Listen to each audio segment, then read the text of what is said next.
when someone makes a decision like the one Grace Kelly made, giving up everything, including her own fortune, to marry a European prince, there must be powerful reasons behind it. But that's exactly what happened in 1956. At the age of 27, Grace Kelly radically changed her life. At that moment, she left her career, her lovers, and her freedom as an American woman to join her destiny with that of Prince Rainier of Monaco, a rather dull man, and to become the diligent mother of three Monegasque princes, Princess Caroline, Crown Prince Albert, and the youngest of the clan, Stephanie. However, something good came out of this decision besides her children, even today. There are those who seek traces of her glamour in the new members of the Grimaldi family, such as Beatrice Borromeo, or in her granddaughter's passion for fashion, like Pauline Ducreux. The executives at Metro-Goldwyn-Mayer sighed as they watched the greatest Hollywood actress of the time leave, abandoning Hollywood to conquer a territory smaller than their own studios. At that time, Grace Kelly was reigning at the box office and had won the Oscar for Best Actress in 1955 for the film The Country Girl, What More Does She Want, they asked. A crown to turn what happened on screen into her real life, or perhaps to turn her back on the father who never believed in her. Grace Kelly accepted the role expected of her, although she struggled to learn French and the rules of etiquette. Gradually, she became a princess. But the euphoria of the first months gave way to disappointment. Grace felt obligated by the role that the principality demanded of her, and she was too far from her family and friends. For many years, she felt sad if the calls weren't from the United States. She was never truly happy, explains Joanna Spencer, the princess's niece, in her biography, The Disillusioned Princess. In the mid-1950s, tourism in Monaco began to decline, and the future of the dynasty was uncertain. The plan was to attract wealthy tourists from North America, Aristotle Onassis, then a close friend of the prince and an influential member of the principality, suggested that he meet an American actress. Marilyn Monroe or Grace Kelly, the prince didn't hesitate and chose the latter as the most suitable option. The prince had a goal. But what was the actress's goal? Grace met the prince on May 6, 1955, at the Cannes Film Festival, where the actress had come to present the film. The meeting was organized by Pierre Galanti. Through Father Francis Tucker, the prince's chaplain, Rainier managed to secure an invitation from the Kelly family. Engagement took place less than a year later.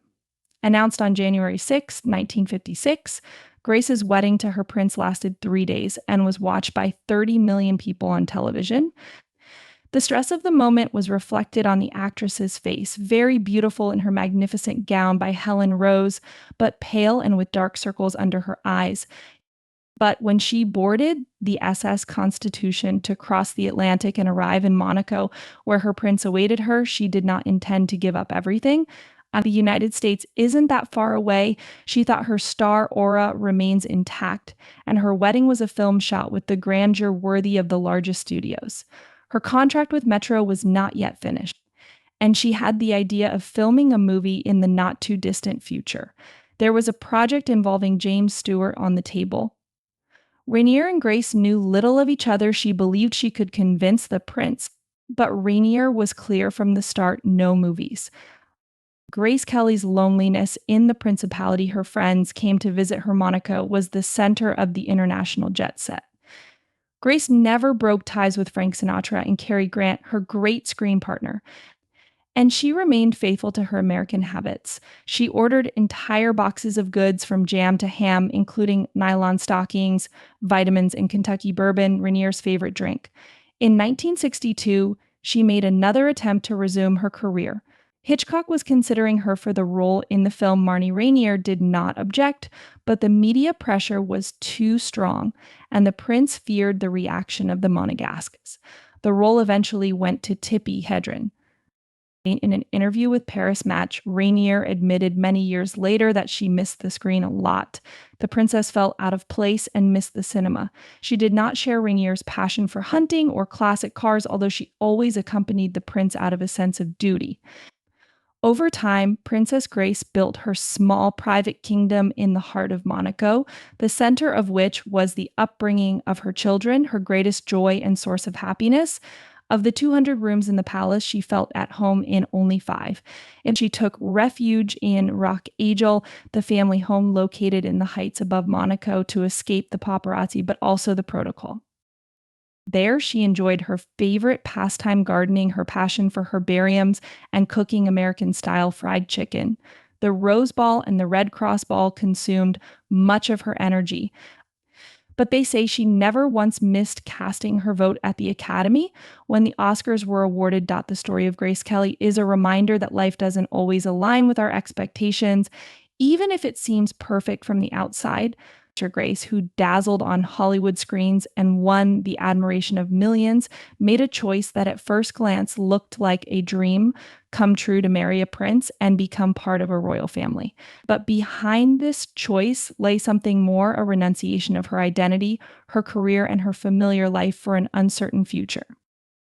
Her journey shows that sometimes even the brightest external changes can bring feelings of loneliness and alienation. Grace found herself in a world where her beauty and charm could shine, but she had to sacrifice her dreams and ambitions for a role imposed by circumstances. As a princess, she faced the reality that even in a castle, one can feel lonely if the heart longs for what was left behind. Reflecting on the life of Grace Kelly, it's important to remember that every choice has its consequences, and sometimes what seems perfect brings with it unexpected challenges. Her story teaches us that happiness doesn't always come with external success or the attainment of status. True happiness lies in the ability to stay true to oneself and to find harmony in the conditions life offers, despite its unpredictability and complexity.